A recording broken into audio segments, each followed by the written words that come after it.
Welcome to my online class. Hope you are safe and sound by the grace of the Almighty Allah. I am also fine. I am your English teacher, Monwara Begum. Lecturer, Department of English, Kornofuli Ajay Chaudhary College, Kornofuli, Chattogram.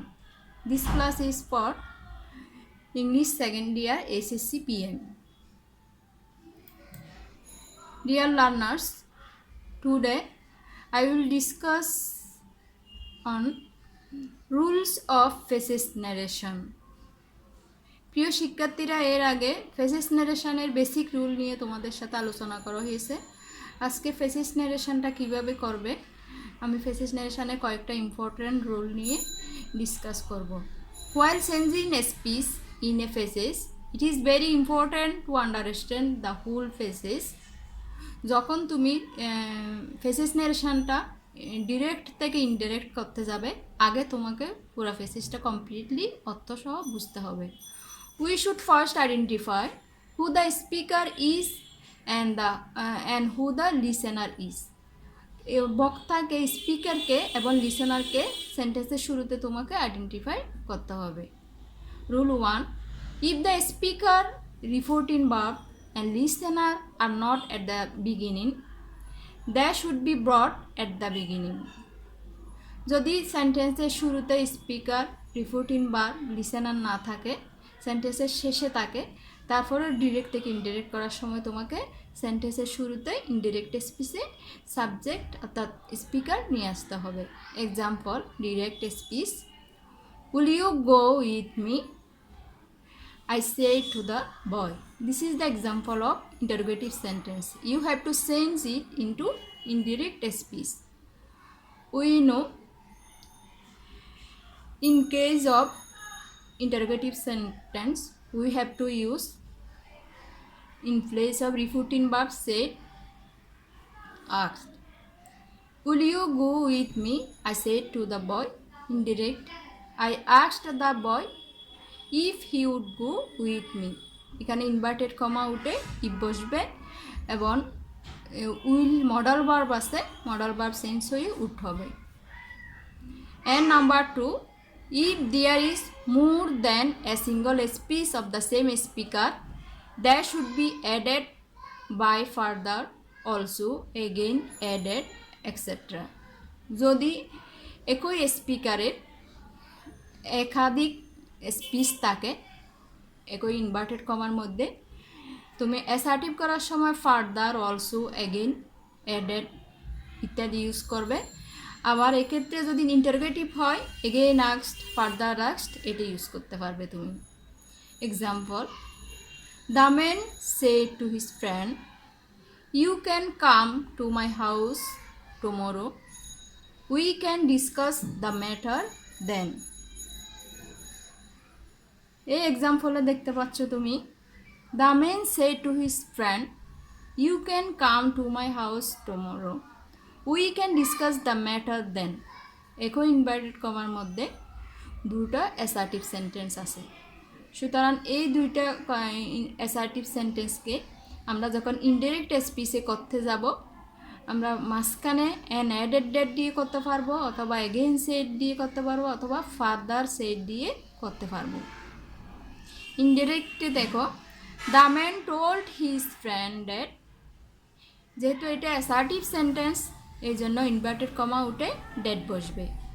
You can come to my house tomorrow, pronoun ইউরের পরিবর্তে হবে এখানে হি, can থাকলে আমরা জানি modal verb could হবে। Come to his, my possessive ফর্মের পরিবর্তে এখানে হিজ হবে। টু হিজ হাউস টুমরো থাকলে তার নেক্সট ডে। হি অ্যাডেড ডেটও তো করতে পারবে, অথবা তুমি দ্য নেক্সট ডের পরে একই সেন্টেন্সে and he also said that অথবা ফার্দার সেড দিয়ে একই সেন্টেন্সে তুমি দুইটা স্পিচ নিয়ে আসতে পারবে। He added that they could discuss the matter then. And number 3, in the vocative case, if there is sir,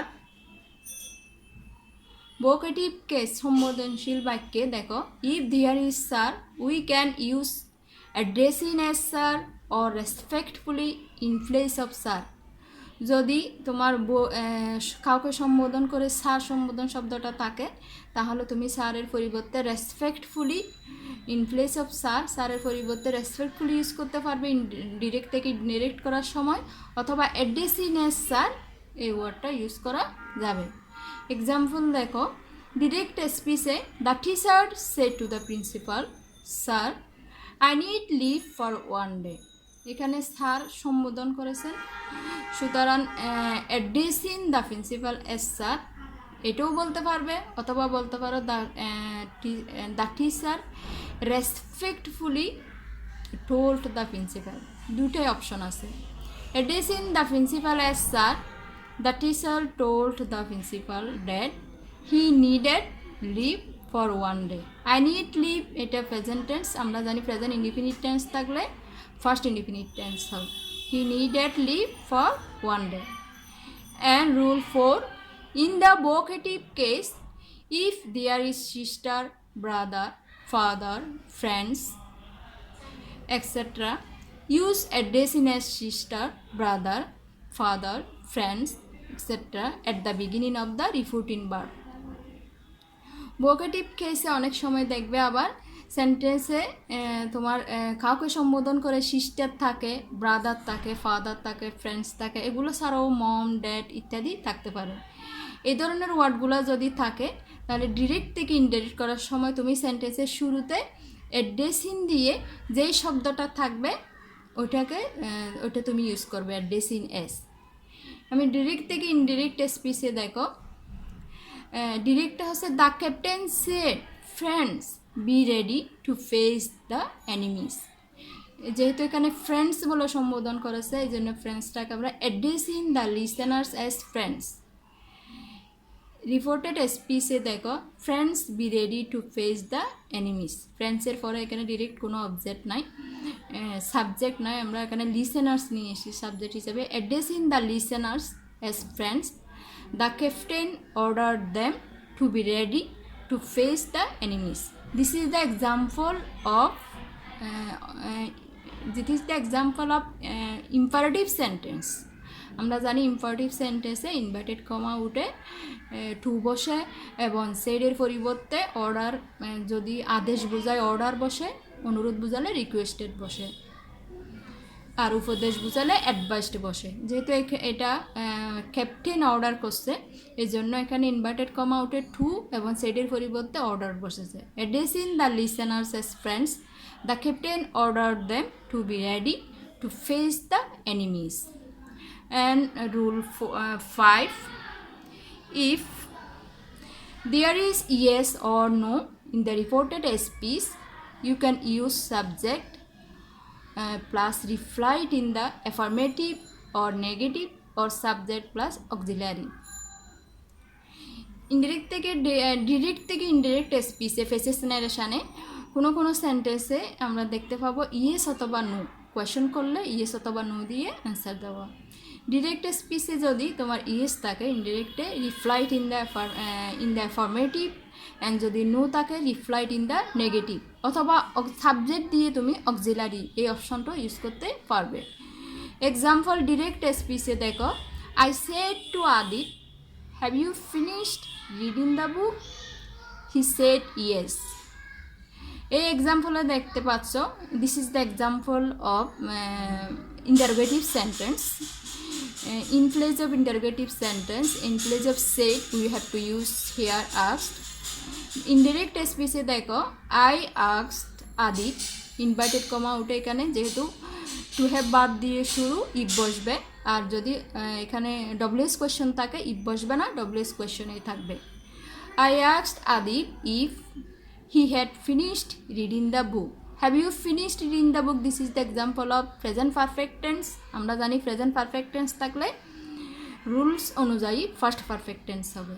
so have you finished reading the book? This is the example of interrogative sentence. Interrogative sentence change হয়ে assertive sentence হবে, এই জন্য সাবজেক্টটা ইফের পরে subject হি আগে এসেছে। He had finished reading the book. He replied in the affirmative. He said yes, ইয়েসের পরিবর্তে এখানে তুমি ইয়েসটাকে he replied in the affirmative use করতে পারবে, অথবা আর একটা অপশন আসে he replied that he had, অর্থাৎ সে যে কাজটা শেষ করেছে হি হ্যাড অতটুকু লিখলেই হবে। এটা হচ্ছে অক্সিলারি অপশন, অর্থাৎ সাবজেক্টের পরে তুমি অক্সিলারি ভার্ব দিয়েও করতে পারবে, অথবা ইয়েস থাকলে রিপ্লাইড ইন দ্য অ্যাফার্মেটিভ এবং নো থাকলে replied in the negative. Homework. Direct speech. Meena, have you done your English lesson today? Said the teacher. Yes, sir, she replied. But I haven't understood one grammatical point. Come to my room. I will help you. Thank you, sir, she said. Try to solve this question, direct speech, at home. If you face any problem to solve this question, you can share with me. প্রিয় শিক্ষার্থীরা, তোমাদের test পেপারে অনেকগুলা এরকম example আছে direct থেকে indirect স্পিচে। রুলসগুলো দেখে আশা করি তোমরা এই হোমওয়ার্কটা কমপ্লিট করবে। Thank you all. Stay home, stay safe.